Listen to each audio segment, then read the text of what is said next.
اگر ظالم بد دعاؤں سے مرتے تو تلوار اٹھانے کا حکم کبھی نہ آتا. یہ وہ جملہ ہے جو صدام حسین نے کہا تھا جب وقت کا مجاہد وقت کی گرداب میں کھڑا ہو کر امت کو جگا رہا تھا. آج فلسطین کے ملبوں تلے دبے ہوئے، روتے ہوئے، چلاتے ہوئے بچے اپنی ماؤں کی لاشوں سے لپٹے ہوئے وہ یتیم یہ چاہتے ہیں کہ کوئی آئے اور صرف بد دعائیں نہیں، جہاد کا عملی پیغام لے کر آئے. قرآن پکار رہا ہے، اے مسلمانوں تمہیں کیا ہو گیا ہے؟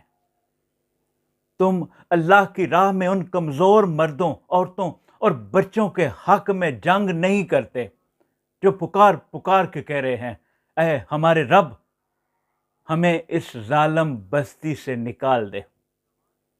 یہ آواز اگر کسی کے کانوں تک نہیں پہنچی تو سورہ نساء کی آیت نمبر 75 کھول کے دیکھ لے. چلو یہ آیت صرف تلاوت کے لیے نہیں، عمل کے لیے نازل ہوئی ہے. اگر ہماری تلواریں زنگ آلود ہو چکی ہیں تو کیا ہمارے ضمیر بھی دفن ہو چکے ہیں؟ امت مسلمہ اٹھو، صرف جذباتی تقریروں سے نہیں، صرف سوشل میڈیا کی پوسٹوں سے نہیں، بلکہ عمل، اتحاد اور قربانی کے جذبے سے اٹھو.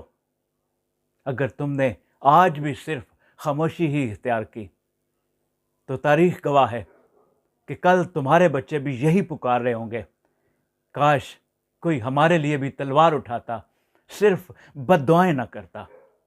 اٹھو وگرنہ حشر نہ ہوگا پھر کبھی. دوڑو، زمانہ چال قیامت کی چل گیا.